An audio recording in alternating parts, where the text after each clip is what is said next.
मरियम औरंगज़ेब जे बयान जे हवाले सां वाक़ई अपडेट कंदासीं। संदसि चवण आहे त अदालत पुछा कई, जवाबदार किथे आहे? जवाब मिलियो, इमरान ख़ान पेश न पियो थिए। अदालत पुछो, जवाबदार कॾहिं पेश थींदो? जवाब मिलियो, वक़्तु नथा ॿुधाए सघूं। मरियम औरंगज़ेब बयान जारी कयो आहे। संदसि चवण आहे त अदालत जवाबदार जी हाज़िरी बाबति पुछो, पर जवाब न पियो ॾिनो वञे। इमरान ख़ान बैंकिंग कोर्ट में ज़मानत लाइ महिरबानी करे रहियो आहे, पर तोशाखाना केस मां फरार आहे। मरियम औरंगज़ेब बयान जारी कंदे वधीक चयो त इमरान ख़ान पेश न थिए त खेसि गिरफ़्तार करणु घुर्जे। संदसि जेल भरियो तहरीक जो शौक़ पूरो थी वेंदो। वफ़ाक़ी वज़ीर मरियम औरंगज़ेब जे बयान जे हवाले सां वाक़ई अपडेट कयो पिया। संदसि चवण आहे त नवाज़ शरीफ़ धीअ सां गॾु पेश थी सघे थो, त इमरान ख़ान बुशरा ऐं फराह सां गॾु छो नथो पेश थी सघे? इमरान ख़ान पंहिंजे मुलाज़िमनि जे अकाउंट्स खे मनी लॉन्ड्रिंग लाइ छो इस्तेमालु कयो?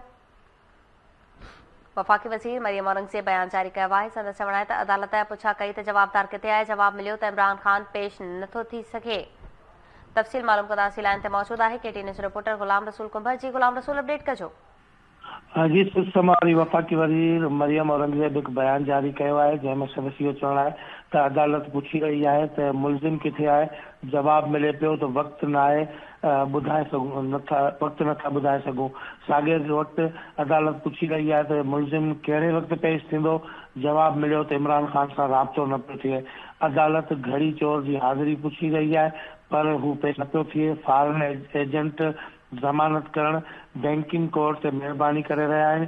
तोशाखाना केस में फ़र्द जुर्म आयद थी आहे ऐं उते बि मफ़रूज़ जेको आहे उहो न पियो पहुचे। घड़ी चोर तोशा चोर पेश थिए जी आवाज़ूं लॻायूं पियूं वञनि, पर इमरान ख़ान गाइब आहे। इमरान ख़ान पेश न थियो त गिरफ़्तार करणु खपे। जेल भरण जो शौक़ बि संदसि पूरो थी वेंदो। मरियम औरंगज़ेब जो चवणु आहे त नवाज़ शरीफ़ धीउ सां गॾु रोज़ पेश थींदो। इमरान ख़ान बुशरा ऐं फराह गोगी सां गॾु छो पेश नथो थिए? इमरान ख़ान तव्हां ॾिठो, वक़्तु अचण ते जवाब पाण ई ॾियणो पवंदो आहे।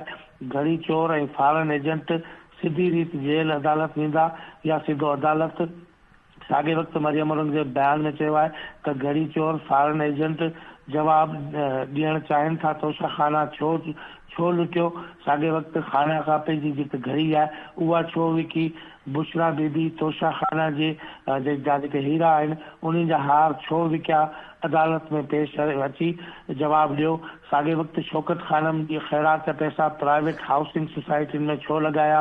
इहो बि जवाबु वठी अचो। वोटन क्रिकेट क्लब मां लखें डॉलर जेके आहिनि उहे छो वरिता? ख़ैरात जो पैसो सियासत में छो आंदो? इहे समूरा सवाल जेके आहिनि उन्हनि जो जवाबु इमरान ख़ान खे ॾियणो पवंदो। जी गुलाम रसूल, तफ़सील ॿुधाइण लाइ महिरबानी।